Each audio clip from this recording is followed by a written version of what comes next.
Assalamualaikum warahmatullahi wabarakatuh. Perkenalkan, nama saya Lailatul Hidayah dari Prodi Piawet semester 5. Saya akan membuat video presentasi tentang metode pengembangan fisik motorik anak untuk memenuhi tugas mata kuliah metode pengembangan fisik motorik anak yang diampu oleh Bapak Khairul Azmi MPD. Baik, langsung saja. Yang pertama, apa sih itu perkembangan fisik motorik? Perkembangan fisik motorik adalah suatu proses tumbuh kembang kemampuan gerak seorang anak. Ini melibatkan koordinasi antara sel saraf pusat, otot, dan otak. Dan mengapa sih itu penting? Karena motorik bukan hanya soal gerak, tetapi merupakan pintu gerbang utama bagi anak untuk mengeksplorasi dunia, membangun kemandirian, dan mengembangkan koneksinya. Adapun kemampuan motorik itu ada dua. Yang pertama, motorik kasar, dan yang kedua, motorik halus. Apa sih itu motorik kasar? Motorik kasar adalah gerakan yang melibatkan otot-otot besar yang berfokus pada keseimbangan, koordinasi, dan perpindahan tubuh. Contohnya seperti berlari, melompat, dan memanjat.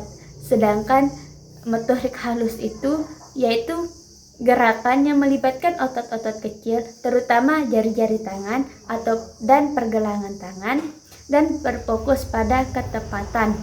Contohnya seperti menulis, melukis, maupun menggunting.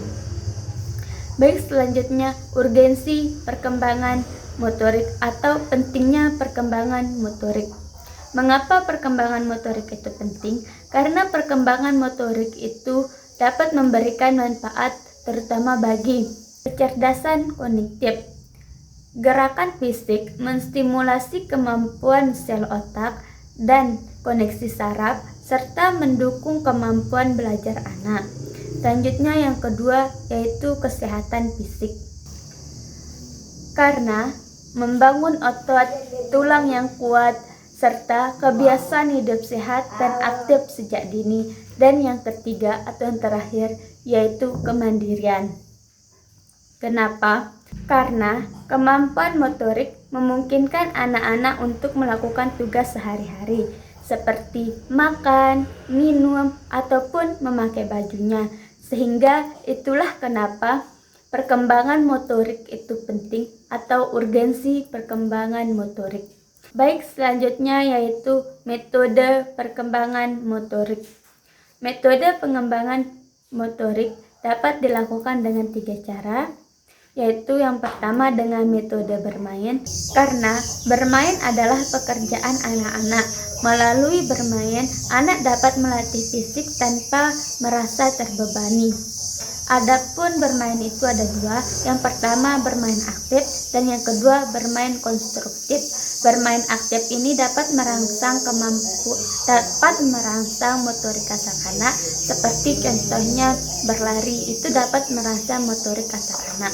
Dan yang kedua bermain konstruktif itu dapat merangsang motorik halus anak.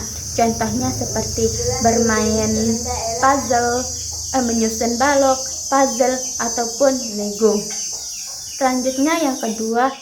Selanjutnya metode yang kedua yaitu metode demonstrasi. Metode demonstrasi yaitu mengharuskan kita sebagai seorang guru atau orang tua untuk memberikan contoh secara langsung cara melakukan suatu gerakan kepada anak.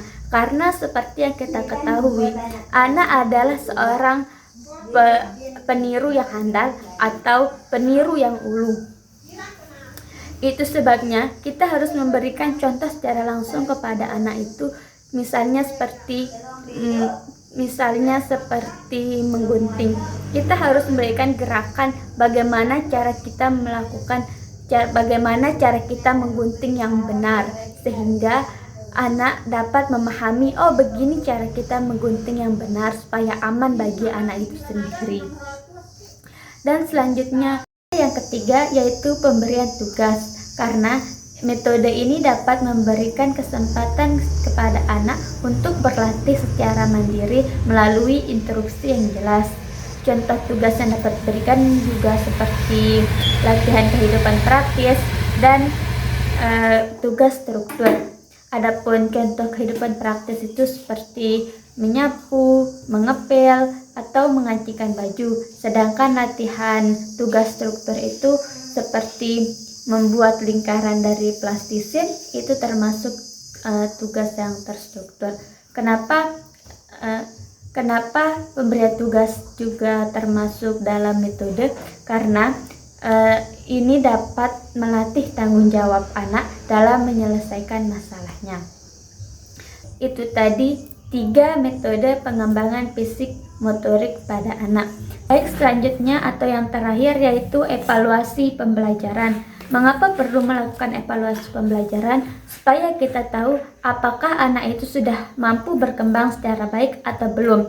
Adapun cara untuk melakukan evaluasi pembelajaran, yang pertama yaitu melalui observasi.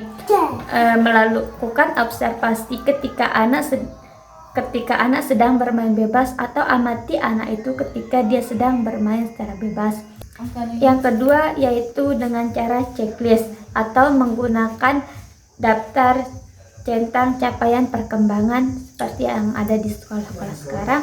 Dan yang terakhir yaitu catatan anekdot, yaitu menulis kejadian spesifik atau kemajuan yang tidak terduga yang dilakukan oleh anak sendiri. Itulah tadi evaluasi pembelajaran dengan cara-cara yang dapat kita lakukan seperti yang 3 tadi, yaitu yang pertama observasi, yang kedua checklist, dan yang ketiga catatan anekdot. Itulah presentasi dari saya. Mohon maaf atas segala kesalahan dan kekurangannya, karena sesungguhnya kesempurnaan hanya milik Allah Subhanahu wa taala. Sekian dari saya. Wallahu muwaffiq aqwamit thoriq. Assalamualaikum warahmatullahi wabarakatuh.